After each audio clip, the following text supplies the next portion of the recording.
just गंभीरा है. Open చేస్తే world war 2 తర్వాత జపాన్ అన్‌స్టేబుల్ అయిపోతుంది. ఆ టైంలో జపాన్‌ని వాళ్ళ కంట్రోల్‌లో పెట్టుకుందామని యకుజా అండర్‌వరల్డ్ గ్యాంగ్ అనుకుంటారు. వాళ్ళకి అడ్డుపడుతున్న సమురైస్‌ని ట్రాక్ చేసి చంపేస్తూ ఉంటారు. మిగిలిన సమురైస్ అందరూ ఒక సీక్రెట్ లొకేషన్‌కి వెళ్ళిపోయి అక్కడ బ్లాక్ డ్రాగన్ సొసైటీ అని ఫార్మ్ చేసి కొత్త సమురైస్‌ని ట్రైన్ చేసి యకుజా గ్యాంగ్‌ని అడ్డుకుంటూ ఉంటారు. 1970స్‌లో యకుజా లీడర్ కాజాకి సమురైస్ లొకేషన్ తెలిసిపోయి అక్కడికి వెళ్లి అందరిని చంపేస్తారు. కానీ ఒక స్టూడెంట్ మాత్రం తప్పించుకుంటాడు. అతనే గంభీరా. వాళ్ళ ఫాదర్ ఇండియన్ అయినా జపాన్ ఆర్మీకి వర్క్ చేసి వార్‌లో చనిపోతారు. అప్పుడు సమురైస్ అతన్ని పెంచి ట్రైన్ చేస్తారు. ఇది గంభీరా బ్యాక్ స్టోరీ. అక్కడి నుంచి తప్పించుకున్న గంభీరా ముంబైకి ఎలా వెళ్తాడు? సత్యదాదాకి గంభీరాకి ఏంటి సంబంధం? గంభీరా ముంబై నుంచి ఎందుకు వెళ్ళిపోతాడు? మళ్ళీ ముంబై తిరిగి రప్పించే పరిస్థితులు ఏంటి? ఓమిని గంభీరా ఎలా అడ్డుకుంటాడు అనేది ఈ movie plot. Welcome back to my channel. ఈ పెయింటింగ్ మీ పేషెన్స్‌ని పరీక్ష పెట్టినా రివ్యూ రీజనబుల్‌గా ఉంటుంది. Please understand this review is my personal opinion. నాకు మూవీ చూసినప్పుడు ఏమనిపించిందో జెన్యూన్‌గా చెప్తున్నా. అండ్ నా ఒపీనియన్ అందరికీ వర్తించదు. ఎవరి ఒపీనియన్ వాళ్ళకు ఉంటుంది. నాకు నచ్చింది మీకు నచ్చకపోవచ్చు. మీకు నచ్చింది నాకు నచ్చకపోవచ్చు. ఆర్ మన ఇద్దరికీ ఒకే రకమైన ఒపీనియన్ ఉండొచ్చు. So going back to the review. Good and bad aspects of the movie. Good aspects of the movie. Pawan Kalyan గారి looks. He looks so good. And action సీక్వెన్స్‌లో గానీ, ఎలివేషన్స్‌లో గానీ ఆయన స్వాగ్ చాలా బాగుంటుంది. Back stories. Gambheera back story చాలా బాగుంటుంది. విలన్ ఓమి బ్యాక్ స్టోరీ కూడా పర్వాలేదనిపిస్తుంది. Music. Heart and soul of the movie. Already release అయిన మ్యూజికల్ నెంబర్స్ విన్నాం. వాటి గురించి ఏం చెప్పక్కర్లేదు. Thaman deserves all the credit. Dojo fights. Gambheera ఒక అకిడో డోజో రన్ చేస్తూ ఉంటారు. అక్కడికి ఒక అతను వచ్చి గంభీరాని ఛాలెంజ్ చేస్తాడు.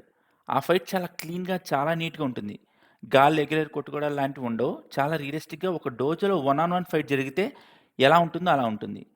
అండ్ నాకు కొన్ని కిక్స్ అండ్ పంచెస్ చూసినప్పుడు జానీ గుర్తొచ్చింది. ఈ ఫైట్‌లో నాకు వింటేజ్ పవన్ కళ్యాణ్ గారిని చూసా అనే ఫీలింగ్ అయితే వచ్చింది. అండ్ ఫ్రాంక్లీ ఈ ఒక్క సీన్‌లోనే ఆ vintage Pawan Kalyan fighting style కనిపించింది. Interval bang. ఫైట్ సోగా అనిపించిన ఎలివేషన్ మాత్రం ఎవరెస్ట్‌ని రీచ్ అవుతుంది. Police station scene. ఈ మూవీలో one of the best scenes. ఈ సీన్‌లో పవన్ కళ్యాణ్ గారి యాక్టింగ్ పీక్స్‌లో ఉంటుంది. స్టేషన్‌లో ఆ పోలీస్‌కి ఏమవుతుంది అని వాడికన్నా మనకి ఎక్కువ టెన్షన్ పెరిగిపోతూ ఉంటుంది. మూవీలో చిన్న చిన్న సర్ప్రైజెస్ ఉంటాయి. అవి కొన్ని వర్కౌట్ అయ్యాయి. డైరెక్షన్ చాలా బాగుంది. Coming to bad aspects of the movie. Jimmy funeral. Jimmy హెడ్‌ని బాడీకి ఏదో ఫెవికాల్ పెట్టి అతికిచ్చి నాసిక్ నుంచి ముంబై వరకు బైక్ మీద తీసుకురావడం చాలా రిడిక్యులస్‌గా అనిపించింది. ఆ బాడీని హౌస్‌లోకి తీసుకురావడానికి ఇద్దరు ఎత్తుకుని వస్తుంటారు. మనకు క్లియర్‌గా తెలుస్తుంది. వాళ్ళకి లెగ్స్‌కి ఏ క్లాతో తగిలి కంట్రోల్ తప్పుతారు. వాడి హెడ్ రోల్ అవుతుంది అని. ఏదో ఈ సీన్ పెడదామని పెట్టినట్టు ఉంటుంది. ఎమోషనల్‌గా మనకేం అనిపించదు. ఓమి ఎంట్రన్స్. ఇస్తాన్బుల్‌లో సరదాగా ఒక స్ట్రీట్ మొత్తం బాంబ్ బ్లాస్ట్ చేసేస్తాడు. వీడు పవర్‌ఫుల్ అని చెప్పడానికి ఏదో ట్రై చేద్దామని పెట్టినట్టు ఉంటుంది. ఎంత పెద్ద సైకో అయినా వాడికి ఒక స్ట్రాంగ్ మోటివేషన్ లేకుండా ఎంతమందిని చంపేసినా మనం ఎమోషనల్‌గా కనెక్ట్ అవ్వం. థియేటర్‌లో నాకే కాదు ఓమి చాలా పవర్‌ఫుల్ అని చాలా మందికి అనిపించదు అని నాకు కొంచెం అర్థమైంది. Reason why Gambheera leaves Bombay. నేను ఆ రీజన్‌కి అస్సలు కనెక్ట్ అవ్వలా. ఐ అండర్‌స్టాండ్ అర్జున్‌కి దూరంగా ఉండాలి అనుకోవడం ఓకే. కానీ Satyadada who is always in some kind of thread ఈ రీజన్ కోసం వదిలేసి వెళ్ళడం దేర్ ఆర్ అదర్ వేస్ అని అనిపించింది. క్లైమాక్స్‌లో చిన్న ట్విస్ట్ ఉంటుంది. అది అసలు ఇంపాసిబుల్. ఎందుకంటే ఓమి ఏం కృష్ణుడు కాదు ఒకేసారి 2 చోట్ల ఉండడానికి. సింపుల్‌గా చెప్పాలంటే Bombay to Nashik 5 hours journey ఉంటుంది. మూవీ చూసిన వాళ్ళకి అర్థమవుతుందనుకుంటా. ఎందుకంటే నాసిక్‌లో ప్రకాష్ రాజ్ మీద అటాక్ జరుగుతూ ఉంటుంది. ముంబై పోర్ట్‌లో ఓమి గీత మీద ఆ ప్రజల మీద అటాక్ చేసే సీన్స్ 2 సైమల్టేనియస్‌గా ఇంచుమించు ఒకే టైంలో జరుగుతూ ఉంటాయి. అలాంటప్పుడు ఓమి అదే టైంలో నాసిక్‌లో ఉన్నా అని చెప్పడం కన్విన్సింగ్‌గా లేదు. స్క్రీన్ ప్లే సెకండ్ హాఫ్ కొంచెం ల్యాగ్ అనిపిస్తుంది. అండ్ కొన్నిసార్లు ఇచ్చే ఎలివేషన్స్ సరిగ్గా వర్క్ అవ్వలేదు అనిపిస్తాయి. ఆర్ అవసరానికి మించి ఎక్కువ డైలాగ్స్ పెట్టారనిపిస్తుంది. Climax fight scene. నాకు ఈ సీక్వెన్స్ అంతా చాలా బోర్ కొట్టింది. ఎస్పెషల్లీ ఆ గన్ సీక్వెన్స్ అయితే అస్సలు నచ్చలేదు. పవన్ కళ్యాణ్ గారి మేనరిజం ఎక్కడో మిస్‌ఫైర్ అయినట్లు అనిపిస్తుంది. ఓమి ఎంత మంచి ఫైటరో మనకు చూపించడానికి గంభీరా ఫాలోవర్స్‌ని చంపడం ఏదో ఆర్టిఫిషియల్‌గా పెట్టినట్లు అనిపిస్తుంది కానీ ఆర్గానికల్‌గా అనిపించదు. సరే పోనీ అంత మంచి ఫైటర్ మరి గంభీరాకి కొంచెమైనా పోటీ ఇస్తాడా అంటే అది ఉండదు. ప్రొటాగనిస్ట్ పవర్‌ఫుల్ అని చూపించాలి అంటే యాంటాగనిస్ట్‌ని కొంచెమైనా పవర్‌ఫుల్‌గా చూపించాలి.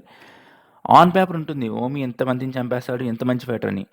బట్ ఆన్ స్క్రీన్ అది కన్విన్సింగ్‌గా అనిపించదు. సో ఓవరాల్‌గా మూవీ నాకైతే బాగానే అనిపించింది.